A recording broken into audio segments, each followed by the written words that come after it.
안녕하세요. 문은국입니다. 이 시간에 제가 준비한 이야기는 2016년 3명의 이론 물리학자에게 주어진 노벨 물리학상의 주제, 별난 물질의 위상학적 상전이들과 물질의 위상학적 상들이라는 주제입니다. 지금 여러분들의 표정이 어떨지 살짝 예상이 되는데요.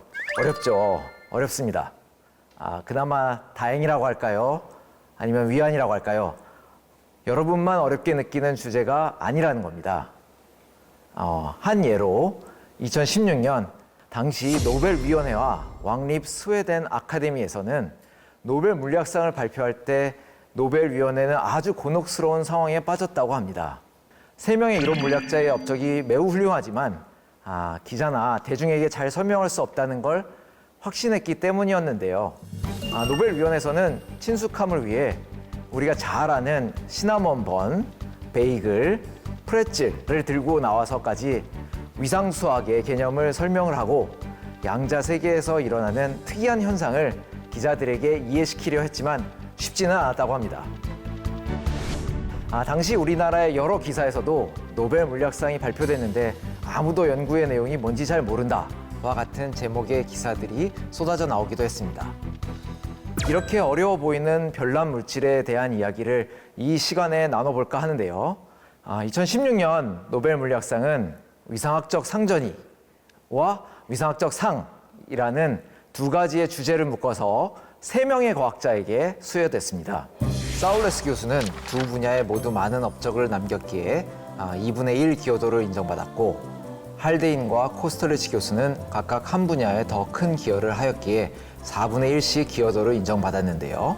어렵다고 알려진 별난 물질에서의 위상학적 상전이와 위상학적 상들을 이해하기 위해 3단계로 나눠서 접근해 보겠습니다. 먼저 상전이와 물질의 상들에 대해 알아보도록 하겠는데요. 그 전에 별난 물질은 뭐고 상전이는 뭔지 아시는 분들도 계시겠지만 생소한 분들도 있을 겁니다. 간단히 짚고 넘어가면 상이라는 말은 쉽게 말해 물질이 어떤 상태인지를 나타내는 말인데요.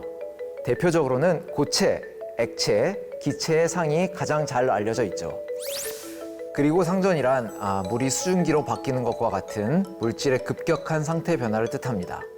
고전 물리학에서는 고체, 액체, 기체의 3가지 상태를 오가는 상전이만 다뤄왔는데 차차 반도체, 도체, 부도체, 초전도체 등의 물질의 상들이 있고 그들 간의 상전이가 자연에 존재함을 물리학자들은 발견해왔죠.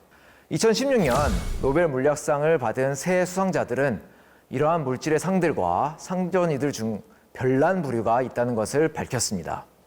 사울레스와 코스텔리치 교수는 1972년에 2차원 공간이나 다름없는 얇은 막과 같은 평면에서 물질의 이런 상전이가 어떤 식으로 일어날 수 있는지에 대해 이론적 설명을 밝혔고, 할데인 교수는 그로부터 10년 뒤인 1982년에 1차원이나 다름없는 얇은 띠와 같은 조건에서 이런 상전이를 설명해낸 것입니다.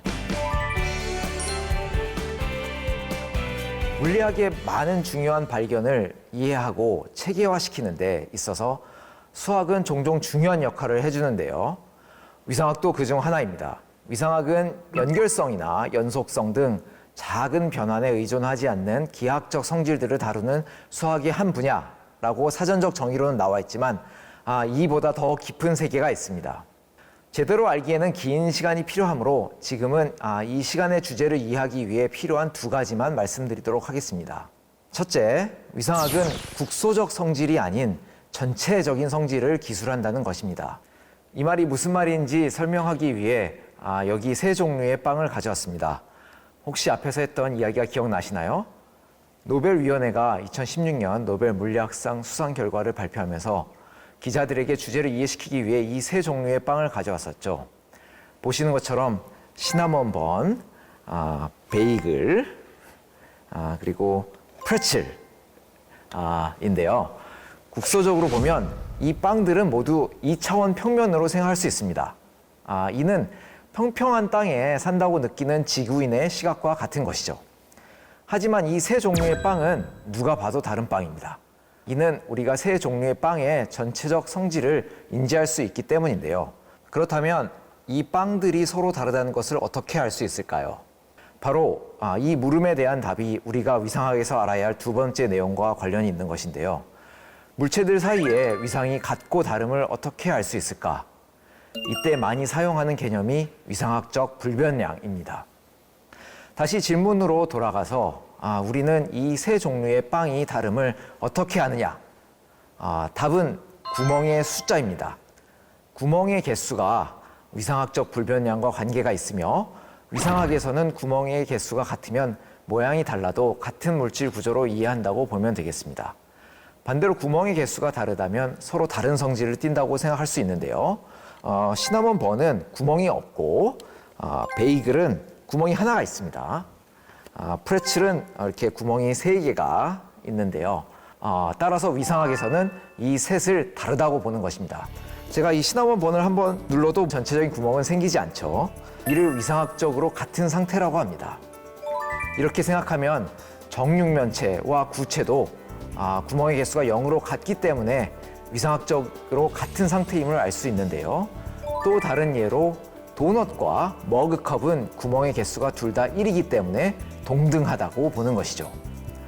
이런 구멍의 숫자는 제가 이 빵을 찢어버리지 않는 한, 즉 전체적으로 변형하지 않는 한 항상 유지되는 것으로 위상학에서는 이를 기준으로 세 종류의 빵을 구분하는 것입니다. 이제 중요한 것은 이러한 위상학을 어떻게 물질의 상전이와 상들에 적용할 수 있는가 하는 점인데요.